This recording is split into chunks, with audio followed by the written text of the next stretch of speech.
Jungle. Audio Jungle.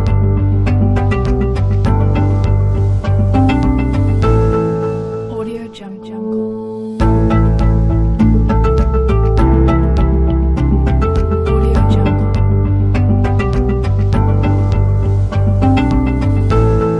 Audio Jungle.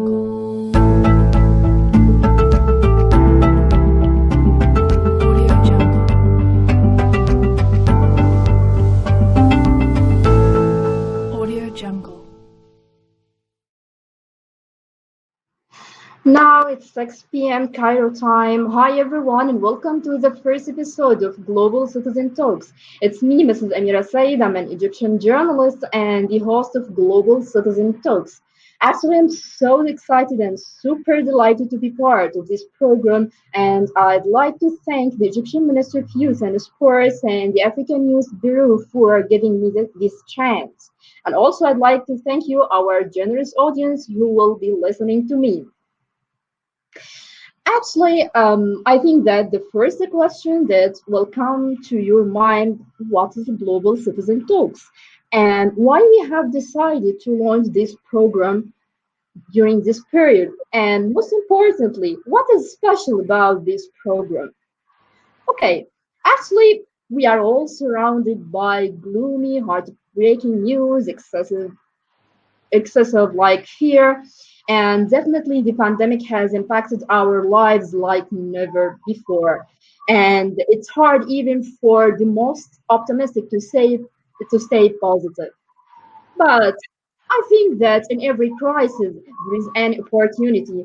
Now we are accepting the fact that the whole world is facing the same danger. Now we start to deal with this challenge from a broader, global, and holistic perspective. And actually, this is the main message of Global Citizen Talks. We need to enhance the concept of unity and collective responsibility. Maybe the bright side of the current crisis is that it will help to create a stronger, more unified, and loving world. And let me tell you that when we started to invite our guests to take part in our program, we have been asked several times, what's your target audience? And now I can say that the answer is simply you, wherever you are, in Africa, in Europe, in Asia. You are a member of Global Citizen Talks. You are part and parcel of our program. Whether you are a student, a graduate, a worker, a retired person, you are part of this program. Throughout the upcoming episode, we will interview many influential young leaders, senior officials, celebrities, and public figures from across the world. They will share their success stories and how they maintain their progress in times of crisis and change. And actually, maybe you will ask also what is special about listening to these success stories. Do you think that I can reach my full potential and achieve my dreams while listening to others' stories? Actually, I think that when you write your own story, you need to read others as well. You don't have to be a hero to reach your dreams. Just you need to be sufficiently motivated to make great achievements. And also, in our interviews, you will discover that the success stories and the career journey of our guests is not like rosy as it may seem.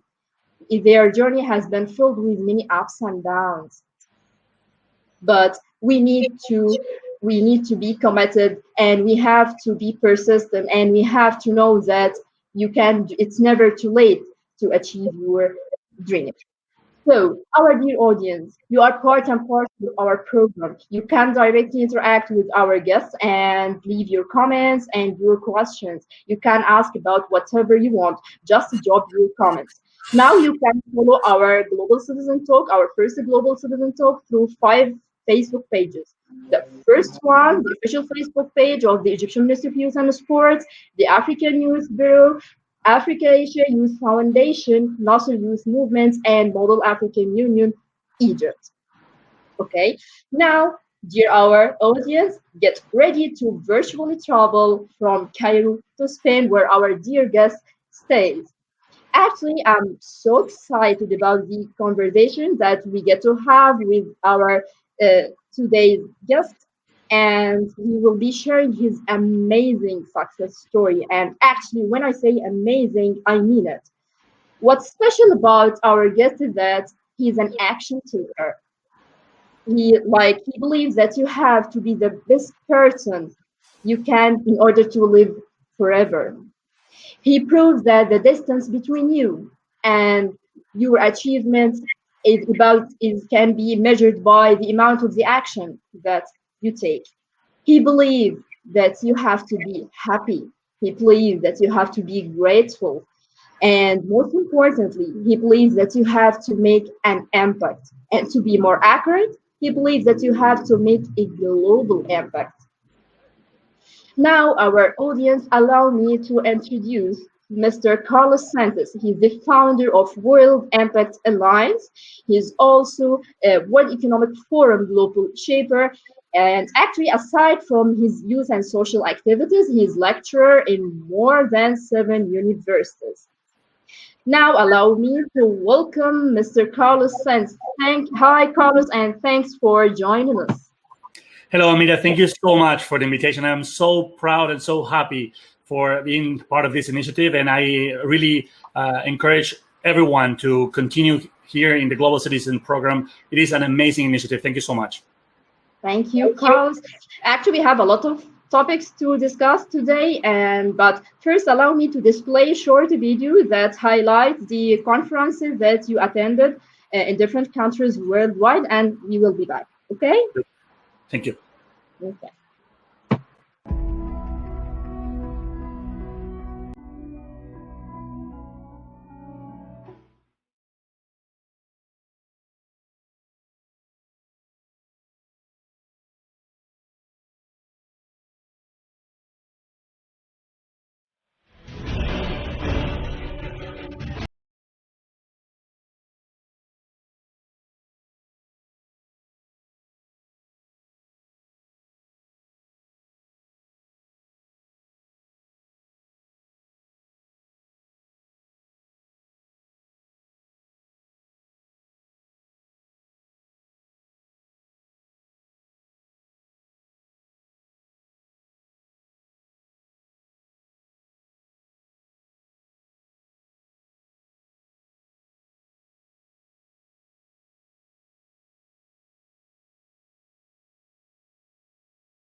Hi, Carlos. Hello, Amita. Amazing. Yeah.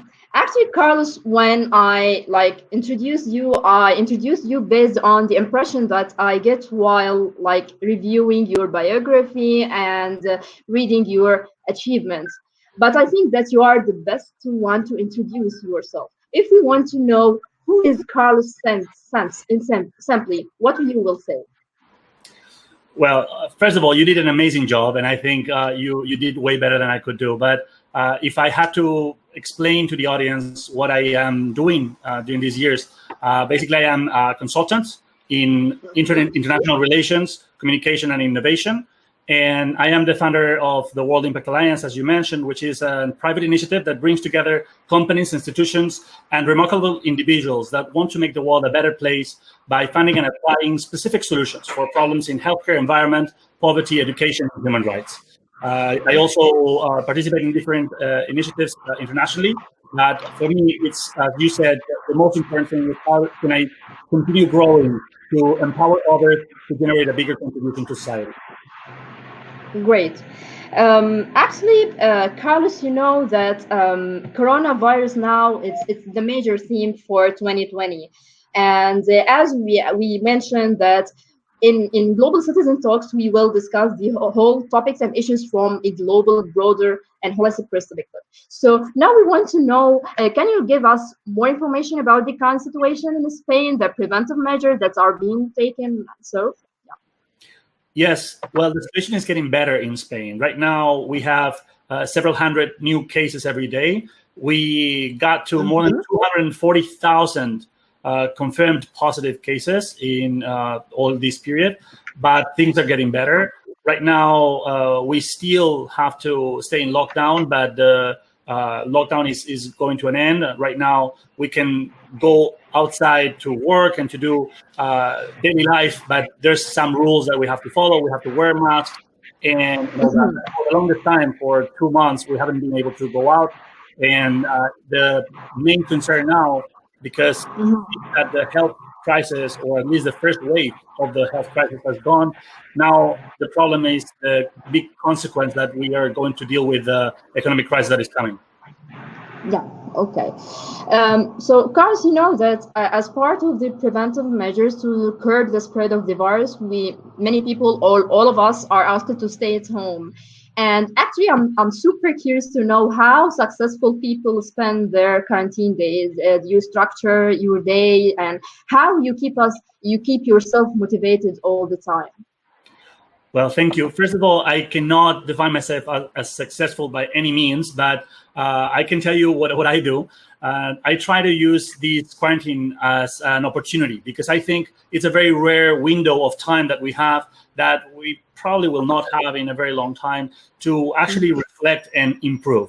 And I say this because normally we're so busy running from one place to the other that we barely have time to reflect and to ask ourselves the most important questions.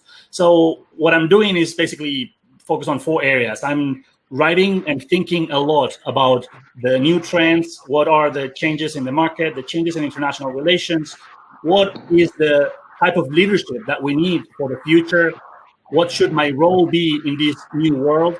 So I'm thinking a lot about all that. Also, I am doing what I call an upgrade in my operative system. So I'm trying to revisit everything. I'm trying to go back to my mentality, my attitude, and I am trying to fight all my fears, anxieties, all the things that I am not in total control of, because we all need to be very strong inside to deal with crisis and to also deal with this new future that is very challenging. So the stronger we are inside, the better. And I encourage everyone to use this time to really analyze yourselves, to think what could you do better, what could you be better at, and see if there's any way that you can get the strongest and the most positive attitude possible. So when you go out to this new situation, you're going to be able to deal better with the problems. The third thing that I'm doing is learning Arabic. I am learning Arabic more or less 3 to 5 hours every day. So it's more than 400 hours already, this year. So, Carlos, you just mentioned that you developed, or you started to learn Arabic. So can you just introduce yourself in Arabic now? Okay, I will try. Okay. So, أنا كارلوس أنتيس، عمري 31 سنة. أنا أعمل مستشار عالمي، أركز على العلاقات الدولية، تنمية المجتمع، حقوق الإنسان والمسؤولية الاجتماعية للشركات والمؤسسات. أنا أيضا جلوبال شيبر في منتدى الاقتصاد العالمي. أنا مساهم في منظمة السياحة العالمية بالأمم المتحدة، وأيضا أنا أحاضر في أكثر من 8 جمعيات مختلفة حول الابتكار، التواصل، الشؤون العامة وتنمية المجتمع. Yeah, actually, Carlos, we will discuss later the reasons that motivate you to learn Arabic and other language. I know that you speak English, Spanish, Chinese, French, and Arabic, right? Well, I don't speak Arabic yet, but I'm on it. So that's the idea. Yeah. Okay, so we will let our audience judge. Please tell us, what do you think? Do you think that Carlos speaks Arabic very well or not? Okay.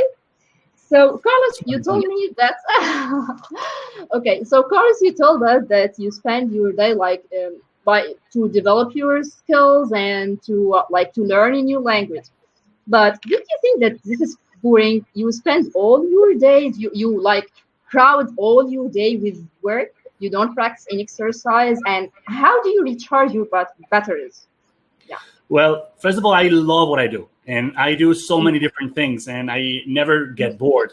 I am grateful because I have my own business, my own initiative, so I can define time the way I want. So if I don't want to do something in some moment, I will try to do something else. But I don't differentiate between hobbies or personal life and work so much. So what I try to do is I try to always be the person that I want to be, and work on the things that I believe can provide more value to myself and more importantly to the others.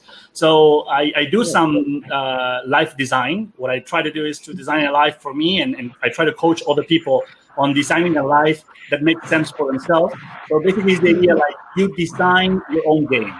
It's not like you other people's rules, but you design the game that makes sense for yourself based on your personality, based on the things that you like and the things that you want. So, for example, I am really, really bad at mathematics, and I try to do my best to avoid numbers because I am very bad at them. But I try to do those things that I do like. And regarding exercise, I in this life design, I realized a long time ago I would enjoy and it would be beneficial for me to practice yoga, meditation, Tai Chi, and many other things. So I do that.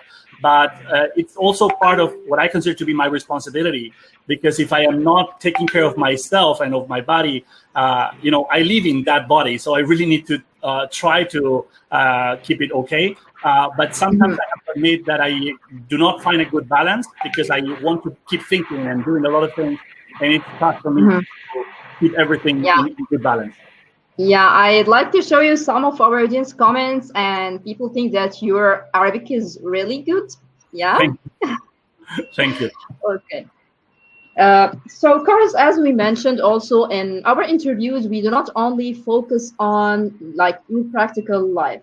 We need also to get closer to you.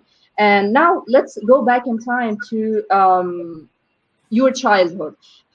Usually our childhood influence our future. Okay. So what did you dream of becoming when you were a child? And do you think that our childhood dreams remain our real life aspiration? Well, I love all the questions that you're asking, Amira. I do believe in the importance of childhood, and I am incredibly grateful for the childhood that I had. And I think that it really had a great impact in my life and in whatever I've been doing ever since. I didn't know exactly what I was going to do. I can tell you that. I didn't realize what my calling was or my purpose was until when I was more or less 17 years old, when I suddenly realized how grateful I was because of the luck that I had in my life. I really had a good environment. My family has always been united and amazing. I had the best surroundings and a lot of friends and everybody around me supporting me. So that just gave me a lot of confidence and a lot of optimism that has really been useful. And I know that some people are not so lucky and they have difficulties in their childhood, and that really affects them in the future. So I can only thank my family and all the people that made my childhood so good. But I didn't know where to go exactly until I realized how lucky I was. And then I thought that I really needed to do something for the others. And I just spent the next 10 years, 13 years trying to figure out how to do that. But basically the calling was that. Great. And Carlos, can you give us more details about your education? About my education? Yeah. Yeah, so you graduated from which university, and when did you start your career journey? Yeah. Great. So I spent my whole childhood in the same school, a great school in Madrid. I had a fantastic, fantastic class group, and everyone was very supportive there. And after that, I went to college. I studied journalism and information sciences in Complutense University here in Madrid. Afterwards, I did one program that is called Global Advanced Management Program in IE Business School, relevant school in Spain. And my relation with education has been more, how do I learn the things that I need in order to go from where I am to where I want to go? So since I was 18 years old or 19 years old, I've been trying to learn every skill and everything that could be useful for my development. And I have tried to learn about anything from graphic design to video to public relations, international relations, so many different topics, a lot about technology and many others. And I did that because I knew that whatever I got from university was not going to provide me with the tools that I needed to face the challenges in the future. But by learning these skills, I was going to be able to have a competitive advantage and also to accomplish more with my time. So my relationship with academia now is more focused on the fact that sometimes some universities call me to speak and to talk to the students, but I haven't pursued longer stays in university or PhD because I want to keep doing projects. I want to keep executing. And I think there's professors that do an amazing job and a lot of research. In my case, I want to continue executing projects, and maybe in the future we will pursue that too. That's great. So, Carlos, you are the founder of World Impact Alliance. Actually, what motivates you to making a global impact is your great goal and objective? I know that making a global impact, it helps you to move from being a good person to unforgettable one. But actually, it's not easy. Yeah, so can you just tell us why first you have decided to call your organization World Impact Alliance? I think there is a story behind this. And yes, we need to know more details about it. Great. So the World Impact Alliance is the project of my life. I'm going to spend the rest of my life, no matter if I live just one more year or 40 years, I want to spend the rest of my life doing that. And the reason why it is focused on global issues is because I would not forgive myself to not try to do the biggest contribution that I can before I die. So I don't know how far away I will get. I don't know how much I will be able to provide value to the others, but it is pretty clear to me that we are all part of the same world. We are all global citizens in a way, just like this initiative says. We are all human beings that have the same feelings, the same problems, the same insecurities. We think the same things, we want the same things, and we need the same things. So I do not feel more Spanish than I feel from the rest of the world, and I do not feel more from one specific group than the other. I think we all should help each other, and when you start thinking about human rights, when you start thinking about the problems that people have, I just feel equally bad when I see someone from my country than when I see someone from very far away dealing with a difficulty. Sometimes it's because of human rights violations, sometimes it's because natural disasters. Regardless, we need to care about the others. And when you realize that you are part of the same ecosystem, when you realize that we are all the same, then you start feeling for them the same things that you would feel for your own people. So that's why I want to do global things, and because if I don't pursue this goal, I am going to regret for the rest of my life.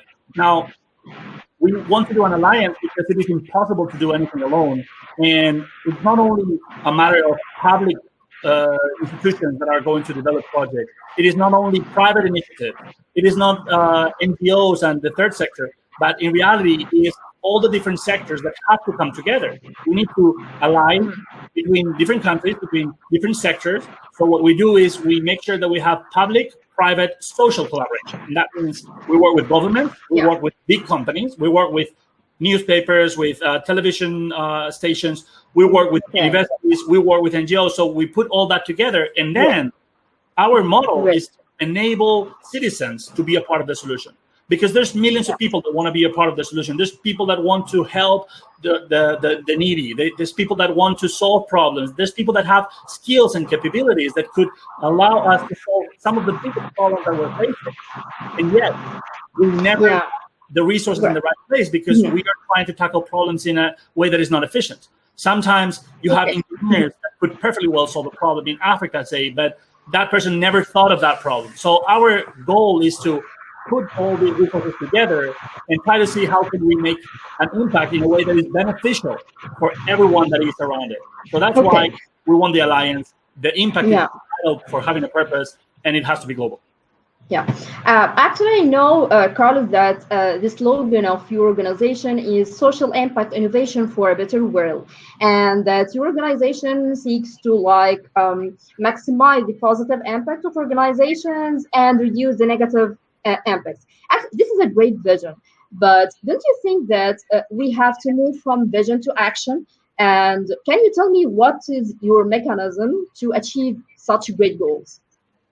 Great. First of all, we just started, so I can only say that we are defining the ways that we believe can allow people to really maximize the impact. And there's many, many ways that we can do that. One of the concepts that we are trying to advocate for is this idea that through the concept of for-profit social impact, through the idea of doing well by doing good, what we can allow organizations to do, and companies and individuals alike, is to focus solely on bringing value to the world as a result of their activity. So what the concept is basically is, instead of or you make money or you help the others, the whole idea is that you should be able to make money and help the others at the same time if you think properly of the business model or the strategy. So what we are really trying to show people is that there's many business models and many solutions that exist already that can be implemented that are good for their business. Or if this, for example, a political leader, there's many messages that political leader can benefit from in his or her career. So he or her will actually put some effort and time into this. So he or she will be benefited, but also it's going to generate a wider impact. So the whole concept is that interest of the human beings that are going to try to execute those things is very, very important. You cannot just go against companies and say they're all evil and they should do more for the world and just stay there. We have to think, how can we make it beneficial for them so they have the interest to actually implement the solution?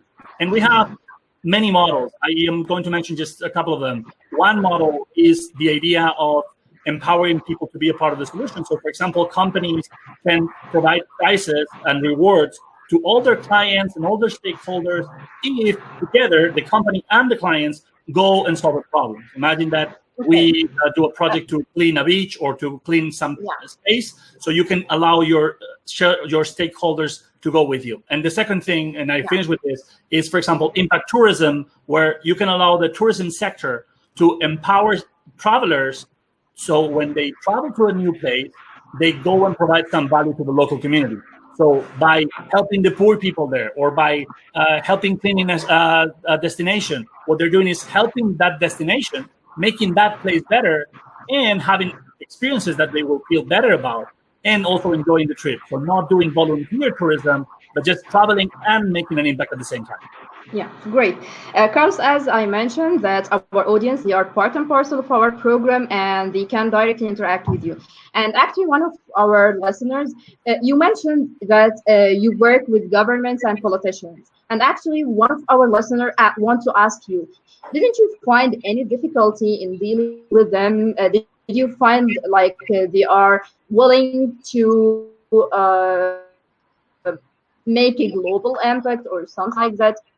Just give us more information about the partnership that you have with governments, politicians. Great. So the first thing is, it is definitely very difficult to move anything. And when you're proposing a project, when we're trying to push an initiative, what you have to understand when you start is that you're going to face a lot of rejection and a lot of failure and a lot of difficulties. But if the vision makes sense, then the strategy will show itself in some way. So if you go and talk to a politician or to a leader and he or she does not respond properly, that means one of two things: or you're not doing things as well as you could. Okay, so you could possibly offer something more interesting, present it in a better way, have better connections so they listen to you more, have a better credibility because you have appeared everywhere and everybody knows about you. So it's always a lot of things that you can do to improve the reception of the message. And there's another possibility, is that person maybe just does not agree with the concept, or is very busy, or does not care. So the main thing here is, first of all, know very well what you're trying to achieve. Be very specific. Be very clear on their goals and their interests, and see how can you match those two interests together. Can I make this person benefit directly from the project that I'm proposing? And can I do this project in a way that this person does not have to work at all? That this person does not have to move anything? Because if they perceive risk or work, or if they perceive this as being something not priority for them, then it's going to be very difficult to convince them to do anything. So far, in the last 10 years, I've worked for more than 100 companies and institutions. We have organized delegations and events and campaigns and many things. And every single time is the same. If you're trying to push a message of gender equality, or environment, of poverty reduction, or health, and you're talking to a person that does not care about that, it is going to be very tough. So you really need to make sure that you understand them and that you accept that even if you have a lot of rejection, probably what you have to do is to work harder to make your proposal better and to talk to more people more consistently for longer. So eventually you can actually activate those specific proposals, those specific policies that you're recommending to implement to solve specific issues. So if I am going to talk to a politician and I want that person or that political party or that government to implement a specific law on something that has to do with human rights or with education, Right. I have to be Right. very careful and see what is their political agenda. How can I make my project, my idea, into their political agenda so it's easier to push it? Yeah, okay, great. We will continue our conversation about your achievements, Carlos, but as we mentioned that in while highlighting the success stories of our guests, we want also to tell people that that their success or their career journey is not as rosy as it may seem. Maybe definitely you have faced many obstacles and there are ups and downs in your life. Yeah. So can you tell us how you maintain your career development in times of crisis? Is there an incident in your life that you consider a turning point? Yeah. Well, I think the first thing that you have to do is to assume responsibility for your life and for the people that you care about and ideally for everybody else. When you take responsibility, you realize that whatever happens to you is not the most important. The really important issue is how do you respond to the situation and how do you go from where you are at to where you want to go to. If you don't know where you're trying to go, it is impossible to get there. If you first define your vision and you don't put in the work, then you're not going to get there. But if you know where you're trying to go and you work a lot, probably you will get somewhere close to that goal. Now, of course, I've had many rejections and failures and many problems, but I think I've been very lucky that everything has turned to be positive in the long run. And I think that the biggest factor for that has been patience. And a lot of people don't realize that in careers, you need patience. And now we live in an era where everything is so fast that we expect results very early. We start working in a place and we expect to have a better position in 1 year. We expect to have more salary. We expect to have a good boss that gives us amazing tasks, and we can travel and we can rest. And so we expect so many things because we are in an age of prosperity in many parts of the world. So what I would suggest to everyone is this idea that, first of all, you're responsible. Whatever does not play the way you want, don't think that is because the others are wrong or because the others don't appreciate you or whatever. It's just, it is the way it is. You have to do your part. You have to focus on what you can control, right? And the turning points in my life have been pretty clear. The first one, when I realized how lucky I was, that moment I realized that it was my responsibility to use my time properly. So stop wasting time as I did when I was a child, that I was happy that I was not using my time properly. How to maximize the time that I spend to keep growing and to keep providing value to the others. Because if you're useful for the others, even if they don't like you, they are still going to count on you. And I think in order to continue motivated, if you're clear on the vision, if you know what you're trying to do and what you try to do is something important enough because it has a meaning, then you will find the strength. You don't have energy every day. I am tired many times, but I know what I'm trying. I know it's worth it, so I try to keep pushing. Yeah, great. Actually, Carlos, aside from your social and youth activities, you are a lecturer in more than 7 universities. Actually, we want to know about the lectures that you give, and also, I think that it's we all feel that the career in academia is like different from other careers. And how do you strike a balance between your social activities and your career in as a lecturer? Or do you think that we have to stop categorizing career as academic and non-academic? What do you think? Well, regarding if I can find balance, I cannot. There's no balance at all.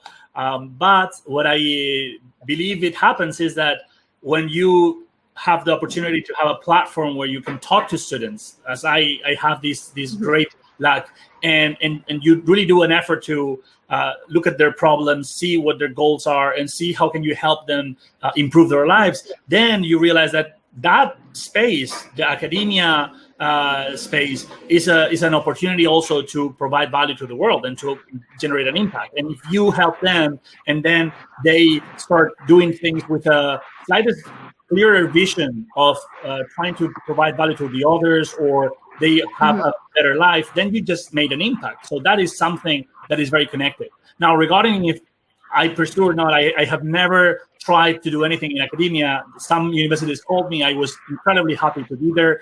And the most important thing for me, when it comes to differentiation, even if I don't see, as you said, if I don't see that every different industry or if every different part of the ecosystem should be categorized as that, the reality is a lot of people would do that. And everything is very close. Every circle is very close. So the political circle is close. The business circle is close. So close, in fact, that different sectors would not talk between each other, right? And with academia, it happens the same thing. I think we need to stop that for sure, just like you said. And we need to start thinking, what are the resources and the things that we can provide to the other? So in academia, we have amazing professors, great, amazing students, fantastic. We have incredible journalists like you, or we have people that are entrepreneurs, or people that are incredible doctors or engineers. Now, how can we connect between each other, regardless of our background and our country and what we are focusing our work in? How can we get together and see what are the priority tasks that would allow the world to be better? What are the problems that we have? How can we break them down? And together, we use our skills to make it better. I think we would go way, way, way faster, and we would be better off. That's great. Actually, Carlos, you have participated in many international conferences and you have visited many countries. Can you just tell us how many countries you have visited? Well, I haven't visited so many countries. I think it's been in total more or less like 30. But knowing some people that I know that they spend basically every day they can traveling, and they have been to 100 countries, that's definitely impressive. In my case, I have been lucky enough to visit different places, first with my family, then for work also, and with my wife. And I have to say that every time that I travel, I learn so much, and I get to connect with people that are extraordinary. And what you get to realize is that really we are feeling the same things. And a lot of people say that actually you can cure racism just by traveling. And when you get to know people from the other places, from the other religions, from the other cultures, you realize that we are just so similar that we should really take care of each other more than what we do. Okay. I'd like to remind our audience that if you have any question, if you want to directly interact with our guest, just drop your comment. Actually, Carlos, recently you have visited Egypt and you have participated in the 3rd edition of the World Youth Forum. Can you tell us more about your participation? And also, I think that you participated in a session that was chaired by the Egyptian president. Can you give us more details? Yes. So, first of all, I have to say that the World Youth Forum in Egypt has been, without a doubt, one of the most impressive and most needed and best organized events that I have ever been to and that I have ever known. I am really grateful for the opportunity to speak. I participated, as you said, in a roundtable with His Excellency, the President, Mr. Abdel Fattah al-Sisi, and it was a great honor. And I think that what was the best of that is this dialogue between different generations, and this dialogue from leaders and also from the youth that allow us to see some of the priorities that the youth has, but also some of the things that the youth has to offer. Because a lot of times we don't realize that we live in a world with an incredible amount of change. The technology is disrupting our whole life and is disrupting every industry. So by having more youth as part of the decision-making process and as part of the dialogue, you're going to be closer to the innovations and closer to the trends, so you're going to better adapt policies. There's a huge gap between the actual reality that we're living in based on the technology and the changes that we're living and the policies. Policies always go very, very slow in correcting that. So the collaboration Yeah. between the government and the youth in Egypt is incredibly successful, and I am very happy about that. And the second thing regarding my participation, I was extremely honored to speak in the closing ceremony. It was, I think, several thousands of people from more than 160 countries, and I was very honored to represent Europe in the closing ceremony to share Mhm. of responsibility and basically of hope, but more importantly of what we should do to make things better, instead of thinking of what the others have to do, thinking of what you can do better. Yeah. Carlos, do you think that such conferences, youth conferences, are fruitful? Many people may think that we just talk and talk and talk. Do you think that we can build on the recommendations of these conferences? Absolutely. I think it's vital. The thing is, there's events that have zero action afterwards, and there's events that have a lot of action. What I have known is that the World Youth Forum ends with a very big list of recommendations of policies that can be implemented. And I know that year after year they are implementing. I don't know if it was like 20% or even 30% of the policies that are recommended. So that's an incredible success. That is something that I have never seen. And also they have all these recommendations and they take them to the UN and to different governments. So that is actionable, and that's the way every event should be. There's other events that is first of all worth content, and second, there's no action afterwards. But events are important, and initiatives like the Global Citizen Initiative are all vital. Having the right information, connecting with others, is all very important. Yeah, great. Actually, Yusra want to ask you, Carlos, which countries that impacted you most? Yeah. Which countries? Yep. Well, the one that has impacted my life the most, for sure, is China, because when I went in 2008, and it was just on vacation with a friend for 8 days, and after I went to China, I came back to Spain, I studied the language, and then I created a company, and I met my wife that is Chinese. So my whole life is different because of that trip. Yeah. So that for sure. And I think every trip has given me a lot. When I've been twice to Egypt, and I really like the country, and I have gotten a lot of beautiful experiences there and a lot of learnings. And also, basically every country that I've been to has been somehow important in my life. Yeah. Carlos, you are also a human rights advocate, right? I am working on it, yes. Yeah. Definitely, you are following up the recent incidents in the US and the escalating anti-racism protests. How do you see the role of youth diplomacy in addressing such international issues now? Like when we have influential young leaders like you, they act like non-governmental actors in political and diplomatic arena. So how do you see this? Well, this is a very big topic. I would say, first of all, that we cannot accept any sort of discrimination in any country in any way. And racism is one, there's others, and we cannot accept none of them. One of the biggest problems that we have with discrimination and with racism is that we forget that it is also our problem. We are genetically codified to be afraid of the people that are different than us. And also we live in societies and cultures that keep telling us that we are good and they are bad. And you know what? This is not about us versus them. This is all about us. We are the same thing. So if we don't understand that every one of us, have instincts of fear or distrust or biases or somehow prejudices against people just because they are from other group or minority or race or religion. If we don't accept that we do have those thoughts, then we are never going to solve the problem. It is okay if you don't know about a person, but it is not okay that when you don't know about a person, you start judging that person based on what you perceive of that person.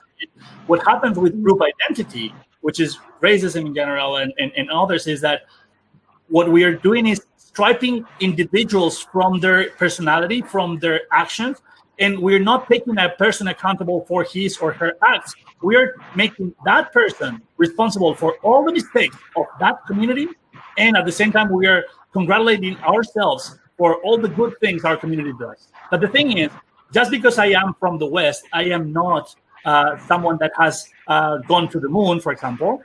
Just because I am from the West or that I am white does not mean that I support things that other white people may support. And that happens exactly the same with the rest of the races and the rest of the religions. So my first message is, first audit yourself. And think if you have ever thought negatively of a person without knowing anything about that person. And one of the things that happens is that when you go and know someone from that other group that you tend to hate because they told you that is the enemy, what happens is you start thinking that the whole group is the enemy, and you think there's good individuals and individuals that I don't like so much. So when people say the Arabic people are like this, or the Muslims are like this, or the Chinese are like that, it's like there's billions of them. Okay? So, for example, in China, there's 1.4 billion people, and people keep telling me Chinese are like this. It's like, no, there are many different types of persons in China, just like there's in the rest of the world. So, the first part that we need to do is audit ourselves and realize that we have prejudices, and we need to stop having those biases, and we need to understand the story behind people. The second thing, and what we have to do as leaders, but also as citizens, is never accept and tolerate ourselves having those kind of thoughts or ideas, and never ever accepting any sort of violence or vengeance or resentment just because of the group identity. I think that's crucial. And now the third thing that we really need to focus on is in education, because if we don't show our kids that we are all the same, and we don't allow our kids to interact with people from the other part, you will have people that think that between two neighboring countries that have conflicts in the political area, societies tend to hate each other just because media told them to, when if they knew some of the other people, probably they would like them. And so if we don't allow our kids and we don't allow ourselves to know people from the other side and to talk to people on the other side, we're never going to cure racism or discrimination or many other of the human rights violations. So do you believe that the lack of political will is the key reason for that the key reason that we are still suffering from like racism and different types of discrimination?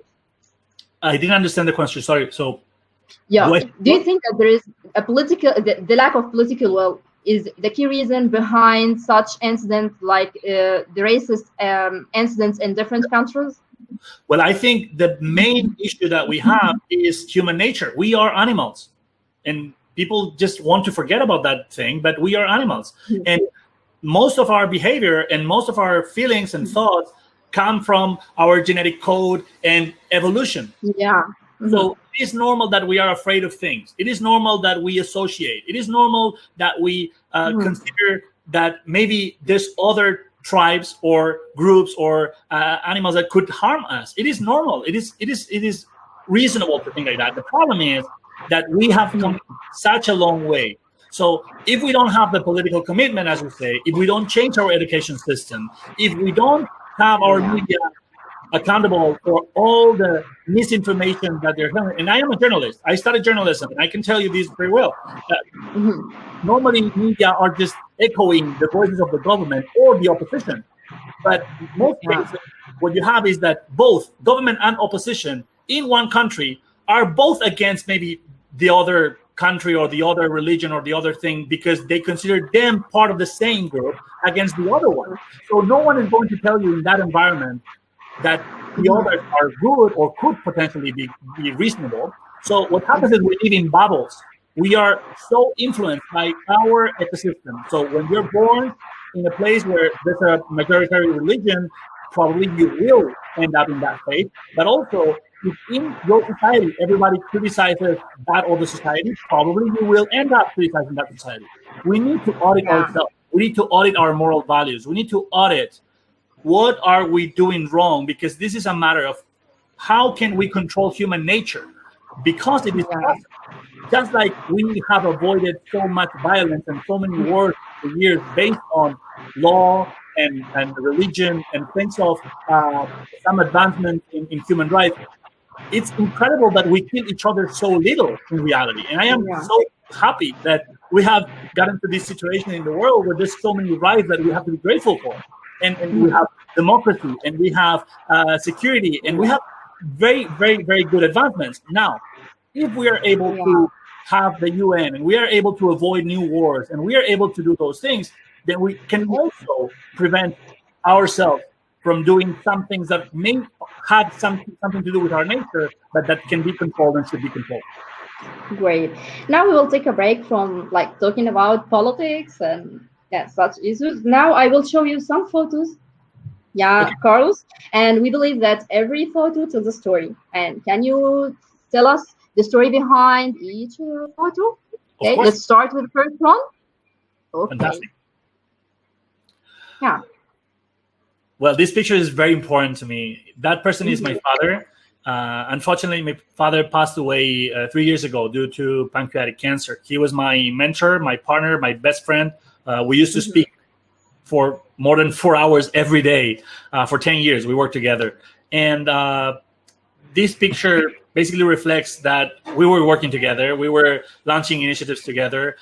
We had the best relationship. Even a lot of people would think that it is impossible to work with your kids and to have a good relationship. And we were always having a lot of fun and working together. I could learn so much from him. He was such a great human being and everybody loved him. So I think for me, the most important thing now is to see how can I try to be try to be as good as he was or part of it and try to make him proud. Yeah. Actually, it's great to have a family that supports you. Yeah, and I noted that you put your photo with your father at the very beginning of your presentation, videos, and everything. Yeah. Yes. You consider him your role model.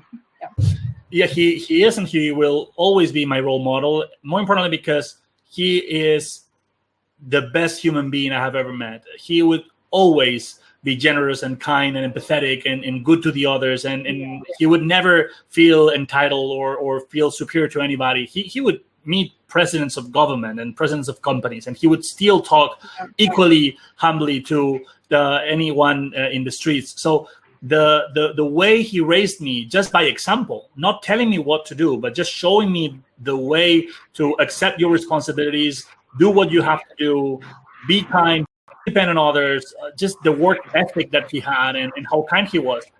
He definitely is my role model, and I would not be, well, first of all, I would have not been born without him, but more importantly, I would not be half of the person that I am without him. Yeah, may his soul rest in peace. Let's move to the second photo. Thank you. Well, this is my adorable wife. As you can see, she's incredibly beautiful, way more beautiful than me. So no one really understands what she's doing with me. And we also work together. So it is amazing that we have been able to integrate our life and we work together and we still love each other. We've spent the whole quarantine together and it's been like 3 months already. And we are so happy to stay together every day. And I have to thank her for so many things. She's so supportive and she accepts me the way I am with all the bad things that I have. And I cannot only be grateful for how amazing she is. Yeah. So as I told you, you are a successful person, Carlos, and people may think that you are working around the clock. But now you have your family, you have your adorable wife. How do you try to balance, or how do you achieve work-life balance?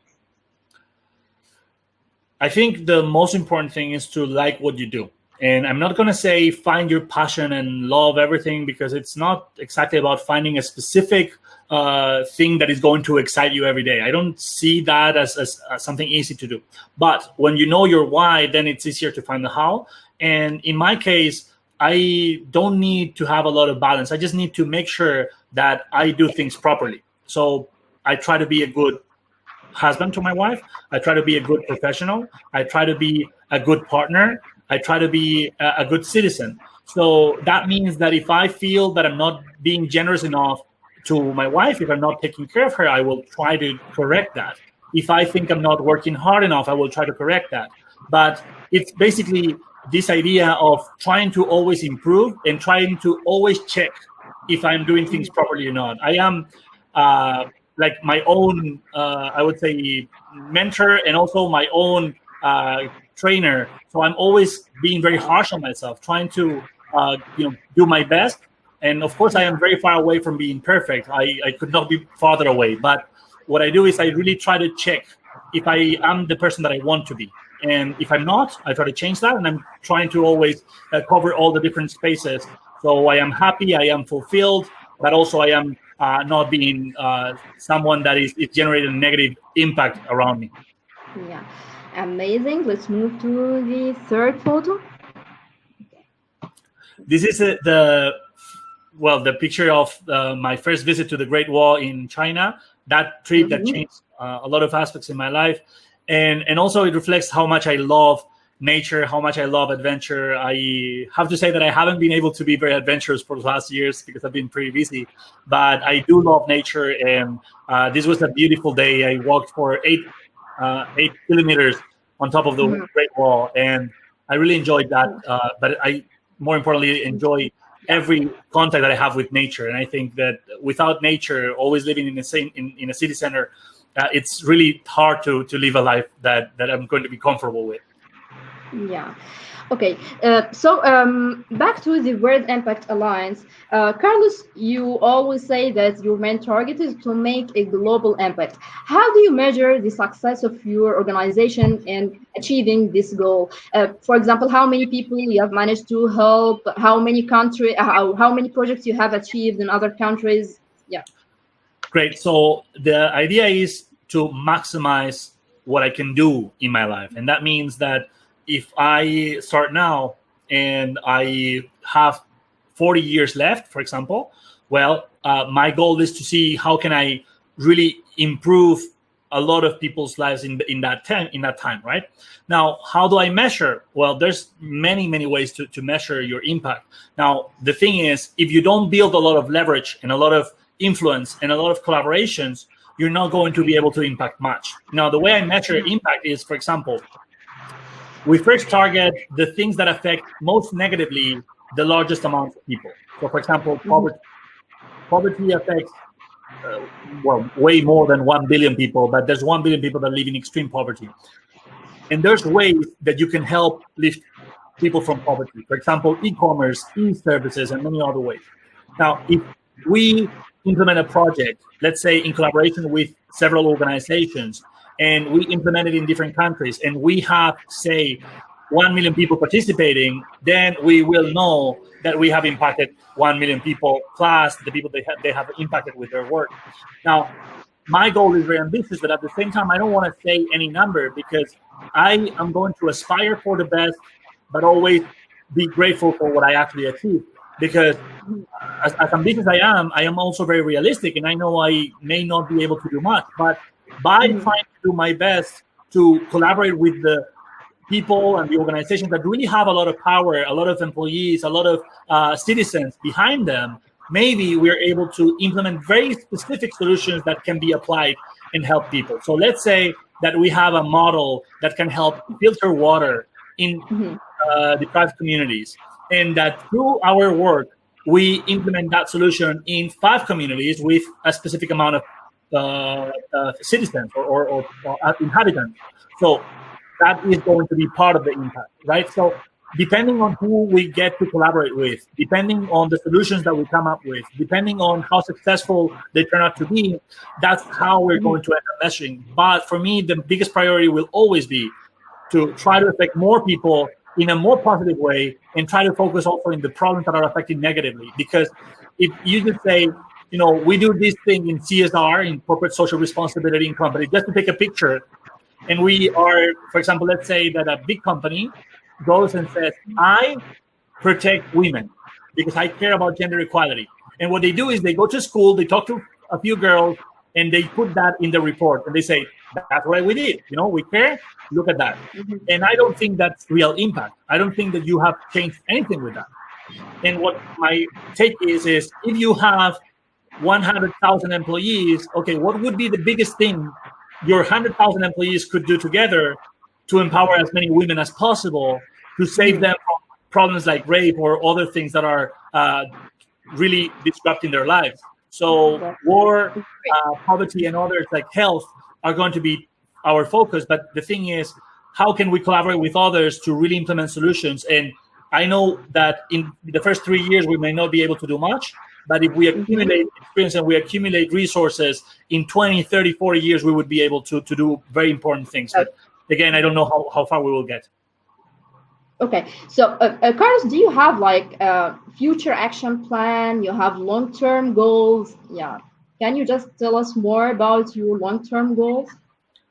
Well, my long-term goals are always very stable. It's always the same concept. And I don't want to paint it very specifically, because in reality, if I just give myself a bunch of goals, and I do have them, I have a lot, but if I focus in having many, many goals that are very specific, and then I happen to do something else that is also important, but it's not those goals, I will feel that I have failed. So for me, the most important thing is the vision, is what I'm trying to accomplish, right? And so the biggest goal is helping as much as I can while living a prosperous and happy life. That's it. That's easy, and I know how it looks.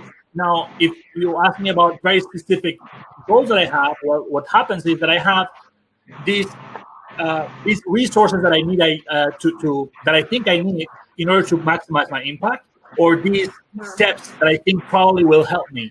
So, for example, if I get to advise the biggest organizations in the world on human rights, I probably will be able to generate a bigger impact than if I don't do that. So part of my goals is to do that just because I think it makes sense for the goal, right? So everything that I'm trying to accomplish always goes in the same direction. And sometimes things like the personal ideas, for example, the things that I would like to do also for fun or travel the world or whatever, they are all part of the same equation. I try to integrate them.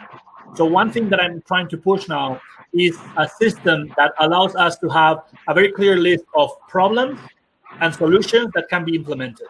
So I want to build a startup of that, and I want to have a platform ready. And I don't know if I will succeed or not. And maybe we don't even launch it. I will try. But my point is, I think that can help people. I try to push that. If it doesn't work, it doesn't matter. But like that, there's many goals. The action plan would look like developing WIA, the World Impact Alliance, get as influential and as connected as possible, improve myself and improve the capabilities of our network, and try to push as many projects that can help as many people as possible. Yeah, but do you think that a global crisis, or like, for example, now we are grappling with the pandemic, do you think that such crisis may impact your future or long-term goals? You have changed them. How you get adapted to such changes? Well, this crisis has not changed anything in that regard, has only strengthened my determination to do it. I do not see how a life of anyone can be fulfilled if we only care about ourselves. So I just think that this crisis actually has made a lot of people realize how important the important things are and how stupid things are when we look at them without perspective. So, for example, the importance of health that we just take for granted, and suddenly we have a problem, or the importance of our families and things like that. So I think my determination has not changed.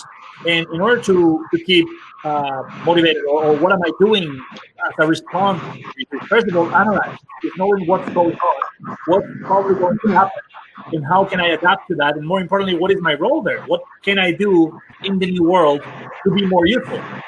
That's the question. What can I do to help, knowing that we were in a good prosperity age, and suddenly we have had this huge economic crisis, this huge health crisis. So how can I be more useful? And who are the most affected by this? And again, the most affected are always the same. The 1 billion people that are living in extreme poverty are the ones that are more affected. Because people talk about developed countries that have good life standards, what happens is that you go through a crisis and most people would still be okay. Most people, even after losing jobs, after a little while, they probably will recover, and it's going to be fine. It's going to be 2, 3, 5 years, if you will. And in the scope of a lifetime, 5 years is one other crisis. There has been other crises too, and we have overcome them. So I would say that most important for the situation right now is that we think of our role, we try to be useful, and then we adapt we don't complain about what has happened. We just think of what we can do now and what we can control to improve the situation for everybody. That's great. So we can say that your dream of like making global impact is what motivates you to learn many languages. That's 100% accurate. I happen to love languages, and I really have enjoyed a lot learning them. But the most important thing has always been to connect with others and to be able to talk to others and to be able to learn from others. And it is amazing what you can do when you get things from different cultures and you put them inside your own value system, and you get the best from all these amazing people from all these different countries. So having the possibility of connecting better with people from the Spanish-speaking community, the English-speaking community, the Chinese-speaking community, and of course the Arabic-speaking community is a great, great tool to make sure that at least there's not a barrier in our understanding, and that we don't Great. we can connect and we can talk and we can see if there's any way to collaborate in some project that maybe. Yeah, Carlos, actually, I'm so curious. I want to know why you have decided to learn Arabic. I know it's a very difficult language, but what motivates you to learn Arabic, and what benefits you expect from learning this language? Well, for me, learning Arabic has been a dream from at least 12 years ago. I have always wanted to learn the language, and even though I have always wanted, I never found the time or the opportunity. And now this year, with all this economic and with all this activity slowdown, I have really pushed myself to try to use this time to be the best I can with the language. The reasons have to do also with the fact that I'm trying to advocate for the protection of human rights, and I'm trying also to become someone that could potentially help support avoiding conflict or mediate between conflict. And I know that sometimes those conflicts have to do with some country in the Middle East, some of the Arabic countries. And what I want to do is to make sure that I can build bridges that are more constructive than destructive. That is what normally happens because I think the lack of empathy. So that's the main motivation. And what I have realized is that, first of all, Arabic is a very beautiful language. And I have also realized how difficult it is. It is very, very, but I really love it. Yeah, actually, Carlos, we need like many episodes to talk about your accomplishments and achievements, and really, we are so grateful for your presence with us. At the end, if you want to deliver a message for young people from across the world, what would you like to say? Well, I would like to say that, first of all, we need to be the best we can be.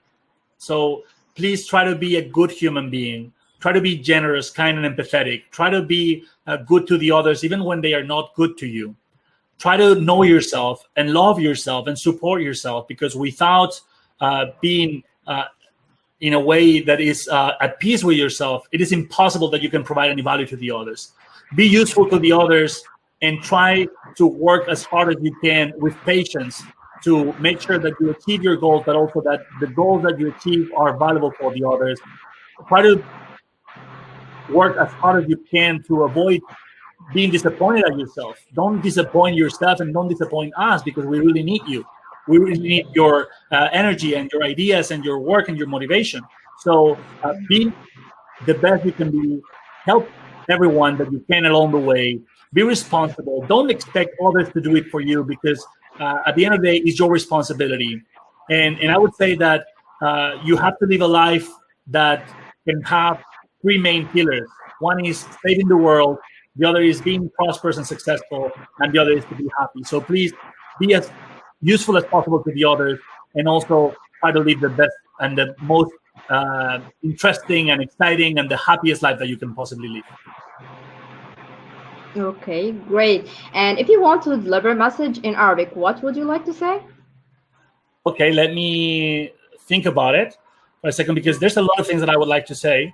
Yeah. And the most important thing for all of us is that, in a way, we are united. And I think that that's especially in these moments, you mentioned racism and other problems. We need to be united. Okay, so please let us think of the importance of collaborating and not having prejudices and biases against others. And once we are united, we can achieve amazing things. And I will try to say something in Arabic, but I may make a lot of mistakes, so please forgive me for that, okay? Yeah, you speak Arabic very well, I think. Yeah. So just use your tongue. Yeah. Okay, I will try. Okay. So يجب عليكم أن تأخذوا هذه الفرصة لتوالي المسؤولية الكلية عن نفسكم وعن الآخرين. أنتم كونوا أشخاص جيدين، كونوا أفضل ما تستطيعون، كونوا لطفاء حتى عندما الآخرين ليسوا لطفاء معكم.